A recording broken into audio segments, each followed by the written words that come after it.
Hello friends, welcome to my channel Study with Sunanda. So first of all, thanks a lot for subscribing my channel and for giving support to my first video. Thank you so much. So today we will start with our next topic. हमारे इस topic का नाम है congruence of triangles. ये maths का topic है, ठीक है. और इस टॉपिक को इम्पॉर्टेंट माना जाता है क्योंकि ये टॉपिक आपका 7th, 8th, 9th, even in 10th standard also her class में ये टॉपिक जो है वो कवर किया जाता है, ठीक है. तो आज मैं आपको इस चैप्टर के बारे में कुछ बेसिक चीज़ें बताऊंगी, ठीक है. Starting with the congruence. Congruent क्या होता है? दो ऑब्जेक्ट्स को कॉन्ग्रुएंट तब बोला जाता है जब उनकी साइज और उनकी शेप बिल्कुल एग्जैक्ट इक्वल हो, सेम हो, ठीक है. कोई भी दो ऑब्जेक्ट हैं जिनकी शेप और जिनकी साइज बिल्कुल सेम हो, उन दो ऑब्जेक्ट्स को बोला जाता है कॉन्ग्रुएंट ऑब्जेक्ट्स, ठीक है. तो अगर हम मैथ्स की बात करें, मैथ्स में आप जैसे लाइन सेगमेंट्स के बारे में पढ़ते हो, आप किसी भी पॉलीगन के बारे में पढ़ रहे हो, आप सर्कल के बारे में पढ़ रहे हो, आप ट्रायंगल्स के बारे में पढ़ रहे हो, स्क्वायर के बारे में पढ़ रहे हो, किसी भी ज्योमेट्रिकल शेप के बारे में पढ़ रहे हो और उनको आपको कॉन्ग्रुएंट बताना हो तो आप किस तरह से बताएंगे. सो फर्स्टली हम स्टार्ट करेंगे लाइन सेगमेंट से.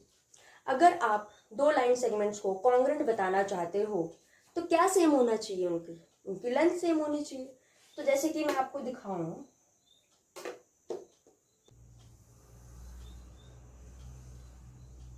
ये एक लाइन सेगमेंट है, इसको हम नाम दे देते हैं ए एंड बी. सिमिलरली एक और लाइन सेगमेंट ड्रॉ करूंगी, सेम 30 सेंटीमीटर.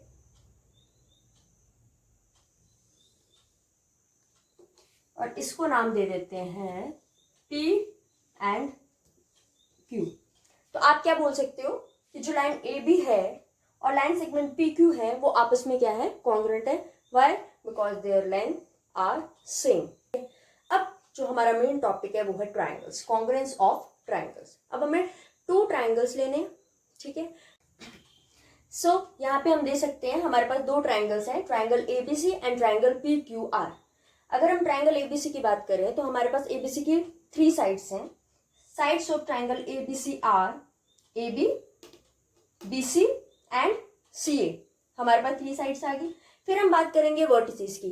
तो ट्रायंगल के 3 वर्टिसेस हैं A, B एंड C. फिर हम बात करें एंगल्स की, तो ट्रायंगल के 3 एंगल्स हैं, angle A, angle B and angle C, जो मैंने यहाँ पे लिखे हैं, ठीक है. सिमिलरली अगर हम PQR की बात करें तो ट्रायंगल PQR की साइड्स हैं PQ, QR एंड RP. इसके 3 वर्टिसेस हैं P, Q एंड R और इसके 3 एंगल्स हैं हमारे पास, angle P, angle Q and angle R. तो अब हम इनको अगर कॉन्ग्रुएंट प्रूव करना चाहते हैं तो हमारे पास कुछ रूल्स होते हैं. उन रूल्स के अकॉर्डिंग ही हम दो ट्रायंगल्स को कॉन्ग्रुएंट प्रूव कर सकते हैं, जिन्हें हम कहते हैं कॉन्ग्रुएंस कंडीशंस. तो अब मैं आपको कॉन्ग्रुएंस कंडीशंस के बारे में बताऊंगी. तो ट्रायंगल की कॉन्ग्रुएंस कंडीशन में हमारे पास जो फर्स्ट कॉन्ग्रुएंस कंडीशन है वो है side side side side side side, जिसको हम ट्रिपल एस से भी डिनोट करते हैं, ठीक है. तो आपको दो ट्रायंगल्स गिवन होंगे ABC और PQR. इन दो ट्रायंगल्स के आपको जो कॉरेस्पॉन्डिंग साइड्स होंगी वो इक्वल गिवन होंगी. जैसे कि हम देख सकते हैं कि AB जो है वो PQ के इक्वल गिवन होगी, BC जो है वो QR के इक्वल गिवन होगी और जो CA है वो PR के इक्वल गिवन होगी. तो उनको हम इस तरह से लिख सकते हैं कि in triangle ABC and triangle PQR AB equals to PQ, BC equals to QR and AC equals to PR. Therefore, by side congruence condition, triangle ABC is congruent to triangle PQR. ये जो symbol है ये congruency का symbol होता है. दो triangles के बीच में जब हमें कॉन्ग्रुएंसी का सिंबल दिखाना है तो वो हम इस तरह से डिनोट करते हैं, ठीक है. ये थी हमारी फर्स्ट कॉन्ग्रुएंसी कंडीशन. अब हम करेंगे सेकंड कॉन्ग्रुएंस कंडीशन. सो जो हमारी सेकंड कॉन्ग्रुएंस कंडीशन है वो है angle side angle congruence condition, जिसमें हमारे दो एंगल्स गिवन होंगे और एक साइड गिवन होगी. जैसे कि दोनों ट्रायंगल्स में आपको गिवन है कि एंगल A जो है वो एंगल P के इक्वल है, साइड AB जो है वो PQ के इक्वल है और जो एंगल B है वो एंगल Q के इक्वल है, ठीक है. तो हम दोबारा से वैसे लिखेंगे कि in triangle ABC and triangle PQR angle A equals to angle P, AB equals to PQ and angle B equals to angle Q. Therefore, by angle side angle congruence condition, triangle ABC is equals to triangle PQR. ठीक है. तो simple steps में हमारा angle side angle भी complete हो जाएगा. अब side angle side में क्या होगा? आपको दो साइड्स और एक एंगल आपको गिवन होगा, ठीक है, इक्वल गिवन होंगे तो आपको उनको कॉन्ग्रुएंट प्रूव करना है। तो सिमिलरली जैसे हम पहले करते वैसे ही करना है कि A B side is equals to P Q side, A B equals to P Q. दूसरा आएगा आपका angle B equals to angle Q, तो angle B equals to angle Q लिख दिया। तीसरी साइड आपको गिवन है बी सी और क्यू आर, तो आप लिख सकते हो side B C equals to side Q R. Therefore by side angle side congruency condition triangle ABC is congruent to triangle PQR।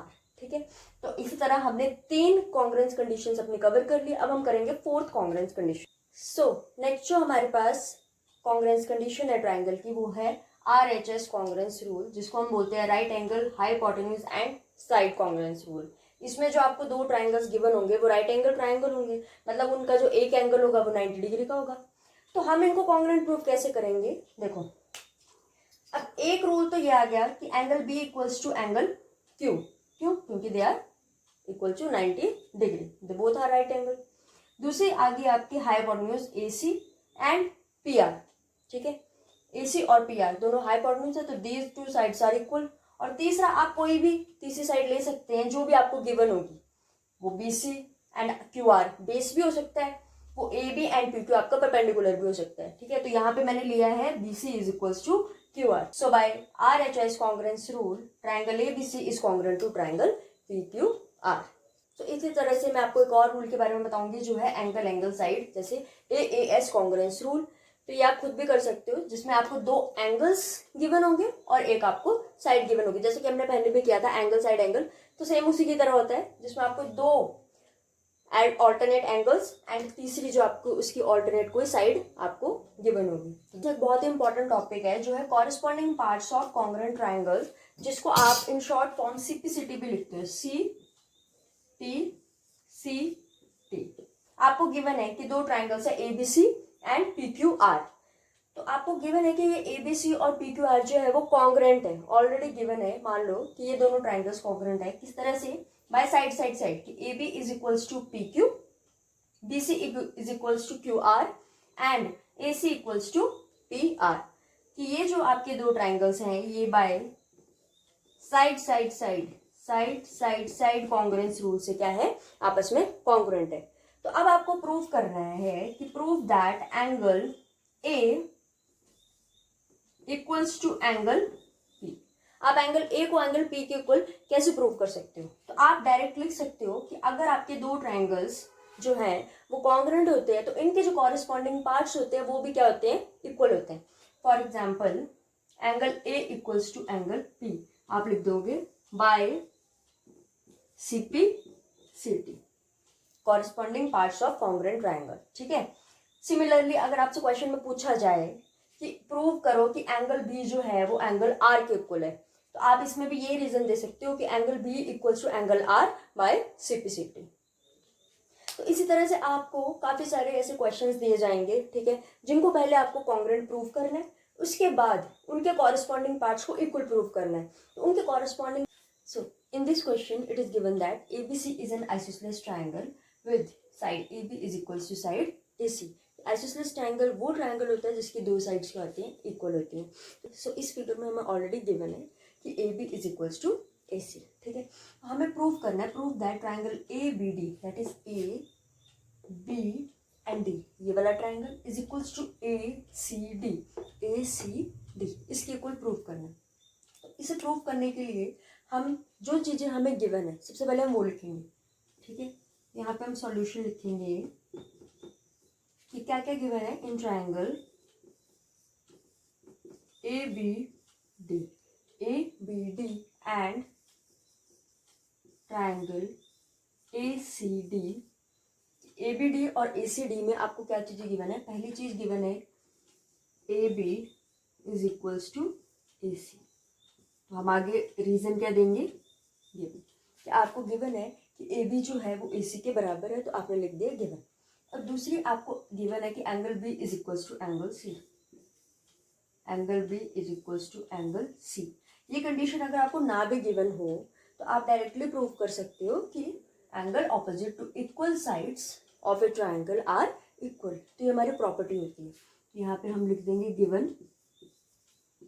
And आपकी जो 3rd कंडीशन है वो बहुत ही इंपॉर्टेंट कंडीशन है कि साइड ए डी जो कि इस ट्रायंगल में भी आ रही है और इस ट्रायंगल में भी आ रही है, this is a common side, side A D जो कि आपकी इस ट्रायंगल में भी आ रही है और इस ट्रायंगल में भी आ रही है, तो आप लिखोगे A D is equals to A D, कि जो A D equals to A D, आगे रीजन दे दोगे कॉमन, कि this is common equal side. Therefore अब देखो कौन सी कंडीशन आ रही है, side angle side, therefore by side angle side congruence condition triangle ABD is congruent to triangle ACD। ठीक है, और अब हमें सेकेंड पार्ट जो प्रूव करना है वो है कि D is the mid point of BC, तो D is the mid point of side BC। तो ये प्रूव करने के लिए हम क्या करेंगे, हम डायरेक्ट लिख देंगे कि BD is equal to DC, क्योंकि मिड पॉइंट का मतलब यही है ना, ये जो साइड आपकी BC है इसको 2 इक्वल पार्ट्स में क्या कर रही है, डिवाइड कर रही है, कि मतलब ये जो साइड है वो इस साइड के इक्वल होनी चाहिए। ठीक है, तो हम क्या लिखेंगे कि BD is equal to DC, reason क्या दे देंगे, बाय सिपिसिटी, बाय सिपिसिटी। ठीक है, तो by CPCT BD equals to DC, therefore hence it is proved that D is the midpoint of side BC।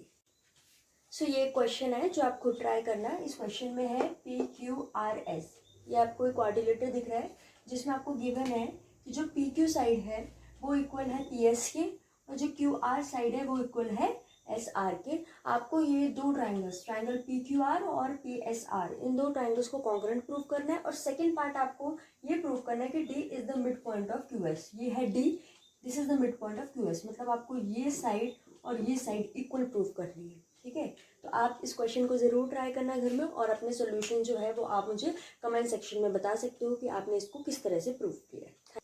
सो इसी के साथ हमारा जो आज का सेशन था वो यहीं पे ख़त्म होता है। तो प्लीज़ आप मेरे चैनल को ज़रूर सब्सक्राइब करें, इस वीडियो को अच्छी लगी हो तो ज़रूर लाइक करें, शेयर करें अपने फ्रेंड्स के साथ, अपने आसपास आपके जो भी स्टूडेंट्स रहते हैं उनके साथ ज़रूर शेयर करें, and please subscribe my channel for more videos. Thank you so much.